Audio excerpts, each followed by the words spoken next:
नमस्कार, welcome back to our channel the magnificent brain. आज हम अपने जीके जीएस वाले सीरीज के तीसरे दिन पुनः 15 प्रश्नों को देखने वाले हैं, जो कि काफी क्या ज्ञानवर्धक है। आइए हम लोग शुरू करते हैं। हमारा पहला प्रश्न है हमारा पहला प्रश्न है, जैसे मनुष्य को होमोसेपियंस कहा जाता है। जैसे मनुष्य को होमोसेपियंस कहा जाता है, सिलिकोसेपियंस किसे कहा जाता है? ऑप्शन ए है कंप्यूटर को, बी है रोबोट को, सी है कृत्रिम बुद्धिमत्ता यानी आर्टिफिशियल इंटेलिजेंस को, डी है मॉनिटर को।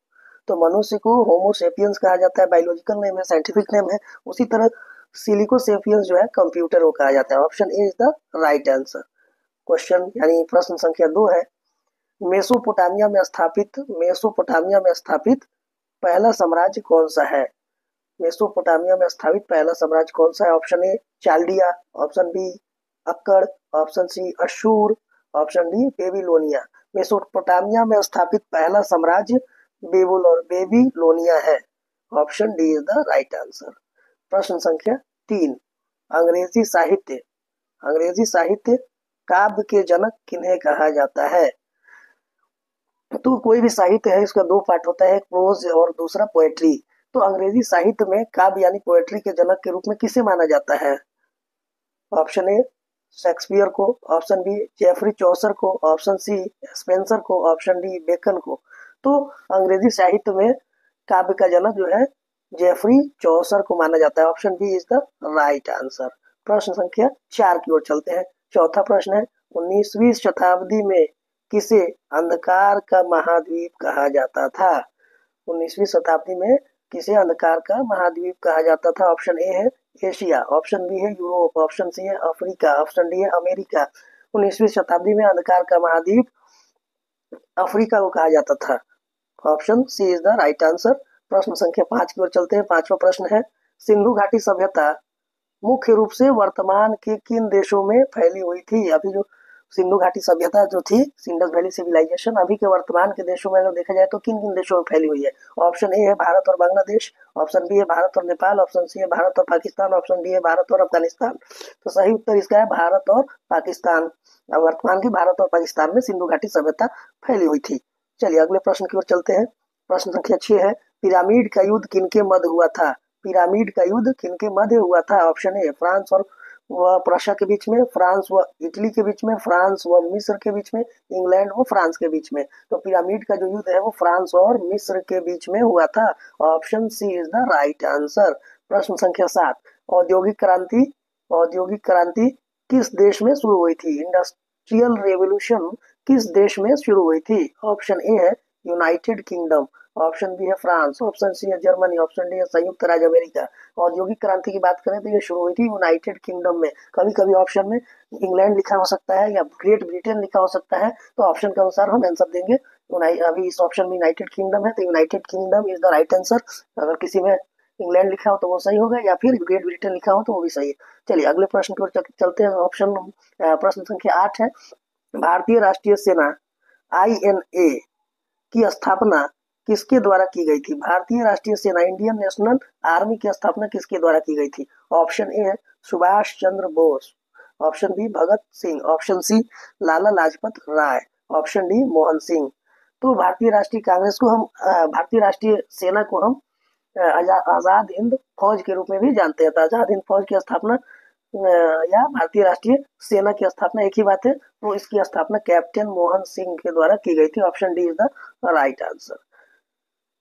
प्रश्न संख्या 9 है, फ्रांसीसी क्रांति ने किसकी शिक्षाओं से प्रेरणा प्राप्त की थी? फ्रांस की जो क्रांति हुई थी वो क्रांति जो है किसके शिक्षा से प्रेरित होकर हुई थी? ऑप्शन ए है प्लेटो, ऑप्शन बी है लॉक, ऑप्शन सी है रूसो, ऑप्शन डी है हेगल। तो ऑप्शन सी रूसो के शिक्षाओं से प्रेरित होकर फ्रांस की क्रांति शुरू हुई थी। तो option C is the right answer. प्रश्न संख्या 10 है, भारत की संविधान सभा का पहला सत्र किस वर्ष आयोजित किया गया था?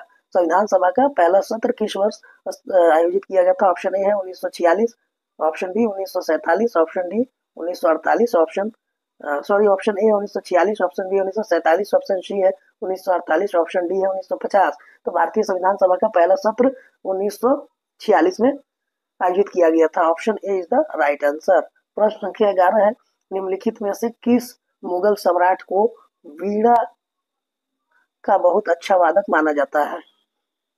कौन सा मुगल सम्राट था जो वीणा बहुत ही अच्छा बजाता था? ऑप्शन ए है अकबर, ऑप्शन बी है जहांगीर, ऑप्शन सी है शाहजहां, ऑप्शन डी है औरंगजेब।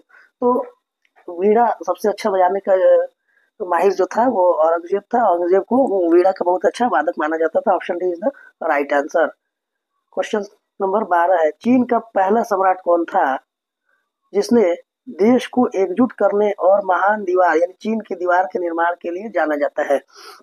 तो वो पहला सम्राट कौन था जिसने देश के लोगों को एकजुट किया था और महान दीवार चीन के दीवार का निर्माण कराया था? ऑप्शन ए है किन शी हुआंग, ऑप्शन ए किन शी हुआंग, ऑप्शन बी हान वूडी, ऑप्शन सी लियू वैंग, ऑप्शन डी तांग ताइजोंग। तो चीन की दीवार के निर्माण और चीन के लोगों को एकजुट करने में सबसे महत्वपूर्ण भूमिका जो थी वो किन शी हुआंग की थी। Option A is the right answer. चलिए प्रश्न संख्या 13 की ओर चलते हैं। प्रश्न संख्या 13, 22 जनवरी 1905 को खूनी रविवार की घटना कहाँ हुई थी? खूनी रविवार की घटना कहाँ हुई थी? ऑप्शन ए है मॉस्को, ऑप्शन बी है लेनिनग्राद, ऑप्शन सी है सेंट पीटर्सबर्ग, ऑप्शन डी है जॉर्जिया। तो खूनी रविवार की जो घटना हुई थी वो सेंट पीटर्सबर्ग में हुई थी। Option C is the right answer. प्रश्न संख्या 14, भारत में प्रथम फ्रांसीसी कारखाना कहाँ स्थापित किया गया था? भारत में प्रथम फ्रांसीसी कारखाना कहाँ स्थापित किया गया था? फ्रांस की जो कारखाना को स्थापित किया था भारत में, वो कहाँ पहला कारखाना बनाया गया था? तो ऑप्शन ए है सूरत, ऑप्शन बी है पौंडीचेरी, ऑप्शन सी है चंदन, ऑप्शन डी है मसूलीपट्टनम। तो फ्रांसीसी कारखाना पहला जो था वो सूरत में स्थापित किया गया था। Option A is the right answer. और अंतिम प्रश्न 15वां प्रश्न है, दिल्ली में प्रसिद्ध जामा मस्जिद का निर्माण कराने वाला भारतीय शासक कौन था? दिल्ली में प्रसिद्ध जामा मस्जिद का निर्माण कराने वाला भारतीय शासक था कौन था? तो ऑप्शन ए है अकबर, ऑप्शन बी है शाहजहां, ऑप्शन सी है औरंगजेब, ऑप्शन डी है हुमायूं।